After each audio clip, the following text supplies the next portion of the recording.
A hot topic lately is AI and how it's going to work in comics and fiction. And of course, as I've been a very big proponent of AI, I have been saying I'm excited to actually get things done. And it's because of the way that a lot of art is. Not that a lot of human-driven art is necessarily bad or anything like that, but because a lot of the artists that you work with in comics are completely unreliable. And that's something that you have to deal with when you're making comics all the way across the board. So I'm going to get into this very hard topic, and I'm going to upset and ruffle some feathers here, which is fine. But we are going to talk about the realities of the industry and how this is going to reshape comics in the near future.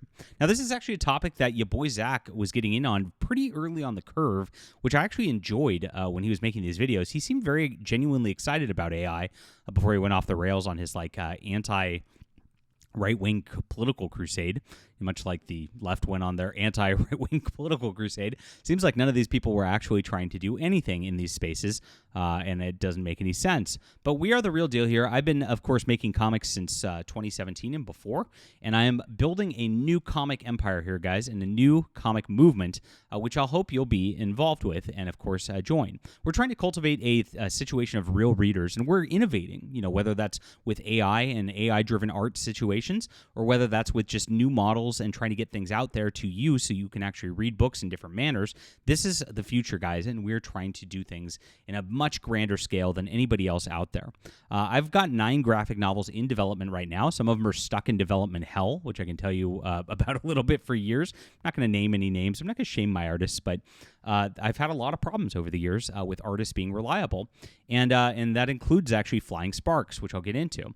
Now, Flying Sparks is a complete graphic novel. It's done. The story's done. It's 15 issues long, and I'm posting it one page at a time on Substack for you to start reading. And the whole point is here, I want to get people reading like webcomics and actually caring about books and reading again. This story's really, really good. It's got 2 excellent protagonists, in Johnny and Chloe. They are just very interesting, in-depth people that I spent a lot of time with in their heads, and I actually plan to create more with them in the future. So I want to get you reading here, and of course, as you grow with me, we'll do more and make things even better. Now, you can read on Substack, or you can read on my Subscribestar. Those are my 2 places I'm doing all my creative work, and basically the same content. However you want to subscribe and support, that's the best way to do. Now, you can read for free here, and there are paid subscriptions that actually give you exclusives. I give you some commentary tracks on the different books here. Here's the commentary track from Flying Sparks 2.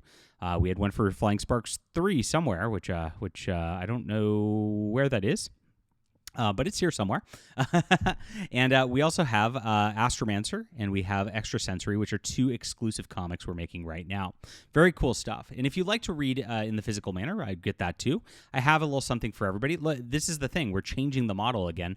Not trying to do a fear of missing out things, but I want to actually have you invested in the story. So I would start with either Overmind or Deus Vult are great places to start with my work.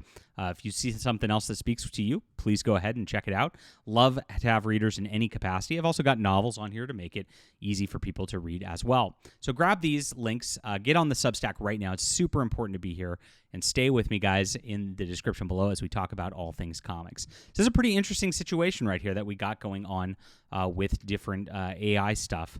And how it's all going in the future. Like I said, artists, like the main problem with artists is artists are extremely unreliable. It's been a big gatekeeping situation, especially when it comes to politics and the comics space, because a lot of these artists are either one, the part of the Whisper Network who are trying to, of course, gatekeep people out of comics, or over politics or whatever, or they're afraid of the Whisper Network, and so you get gatekept by proxy. My Flying Sparks artist, Jethro Morales, for instance, upon the 13th issue, after you had already completed that, did not come all the way through to finish Flying Sparks, despite promising me he would for years, because what happened? He got a contract with Marvel Comics, not like he's with Marvel Comics anymore, but he wanted to virtue signal, and so he cut ties with me immediately, refused to do any more art, blocked me, even though I had already paid him for pages on the next issue. I lost all that money. There was nothing I could do about it, and the guy turned out to be a complete scumbag. This happens a lot in comics. Of course, I had an even better artist finish off the story, which I'm very grateful for, and he's still working with me on new projects today, but this type of thing happens a lot in the industry. So AI actually is something that can prevent that, because if I can copy a style and I want to get a style going, as long as I can figure out the layouts and get it going, that's going to be something that's going to win in the long run on this front. And that's really, really cool as a creator. It means I can get my stories done without having to worry about this. But it's not just politics that cause problems with these books and things like that. I've had so many different projects start. Somebody get 8-10 pages into it. The artist kind of disappears. They had a family emergency or what. You've backed these Indiegogo projects before, where it's like, I'm sorry guys, I'm 2 years late, but my cat died and I'm really sad about it, and I've just not been able to work. You've seen these all the time. And this is the artists that are just not reliable on this front. So what's a person who's trying to run a business to do, right? It is a much better thing to have a situation where you have a computer that's able to do these kind of things.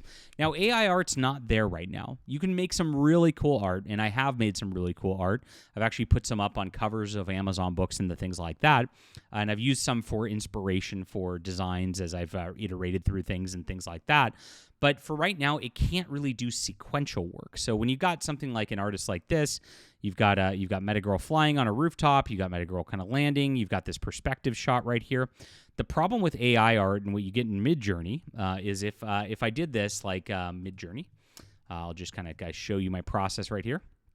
A superhero girl flying toward a rooftop, and in comic book style.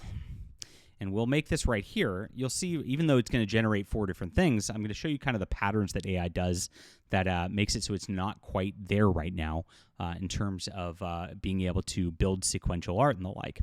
And here we go.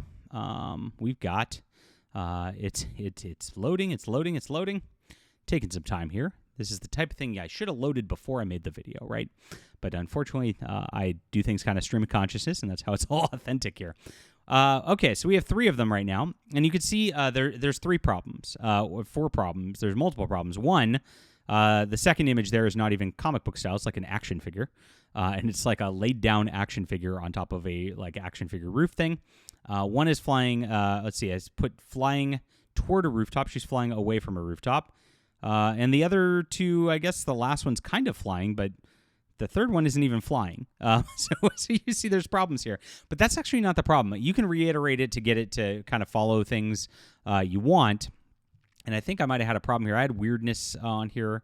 If I went stylization and I went far up the scale and did like 900 stylization and then maybe no weirdness, we would be able to reiterate this and probably do a little better job. So let's try that first before we get into this sort of prompt right here. Yeah, this is kind of how my process that I do creatively all day, guys, as I start thinking about different things and trying to build things. So now we're going to try to get comic book style superhero, and I've got it all stylized. So is a woman flying to? There's still not a superhero girl flying towards a rooftop out of any of these pictures. But the systemic problems in this are more than simply it not following directions, which it definitely did not follow directions. The problem's multiple-fold. One, you always have that object kind of centered on the panel. So no matter what, the object's going to be right here. This actually looks pretty good. Like, again, it's a design I might use for something else, but it does not work in the context of the art right there. Number 2, it's mostly straight-on shots. While this is a little bit of a perspective up, well, this one's got a little bit of perspective. You can see most of them are straight on. This is straight on. This is straight on. This is straight on. And if you look at the actual human stuff, this is a very interesting perspective shot. So is this, and so is this, right? And for panels 1 through 3. So you really don't want them all straight on like that, and you don't want the object right in the middle, which it tends to do for the most part for these panels. It makes a lot of problems. Of course, number 2 problem right now that AI has is it can't actually create characters and then maintain the same character over and over and over again. So if I liked the first image here, for example, which I really do like that image quite a bit, I would not be able to recreate this repeatedly, which is unfortunate because that's what I need to be able to do. I need to be able to be like, save this character and give me this character. And I don't know why that's so hard to do right now, but I hope they'll be able to come up with that eventually. But where AI's limitations are right now, you can actually still use it for different things. And it's actually helping people with their art rather than replacing artists at this juncture. So here's a story I'm working on with an AI artist. And the artist is a traditional artist. You can see that he's drawn in kind of pencil and the like. And what he's done is attempted to have an ink style to make it feel like a 1960s comic, which is, of course, the feel I like to go for. It's more classic, more cartoony than the current day. I do that very intentionally. in order to get this done. And so what he's done is taken, he's got his roughs right here. As you can see, he does flesh them out a little more, like once he gets into it. And then he has AI ink over it so that it pops and that it's got that inking sort of look to it. And then, of course, fixes the errors with AI on that. What he's told me is this has actually upped his speed in being able to do this type of a project for like 10x. It's much like anything else. Now, if he can do a page 10 times faster because he's using this process and actually helping with the inking on this stuff, this means we can get these stories out a lot faster and do a lot cooler things. Now, this is one we're working on and we've been working on for a while. And this prevents sort of things like there's artists, like I said, that have disappeared. There's comics I have that like I've been working on the graphic novel with an artist for years, which shouldn't take years. And there's ones that have disappeared in the middle of things where I have to restart things because you can't really change artists midway through things. This fixes all of that right here, which is really, really cool. And this is going to be the future, at least like for right now. You have this ability to like ink over somebody's graphics and, of course, make that inks pop and make it actually professional inking for somebody actually just doing the layouts and sketches, which is the problem that, of course, AI has right now. It doesn't do layouts and sketches very well, as we've kind of seen with Midjourney.